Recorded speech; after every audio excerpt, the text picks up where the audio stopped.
Authorities in Williamson County are asking for the public's help in an investigation into damaged heavy equipment.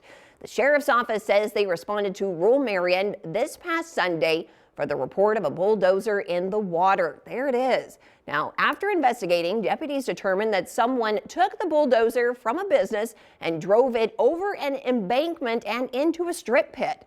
Well, the sheriff's office is asking for the public's help. If you happen to have any information about this incident, you are encouraged to contact authorities.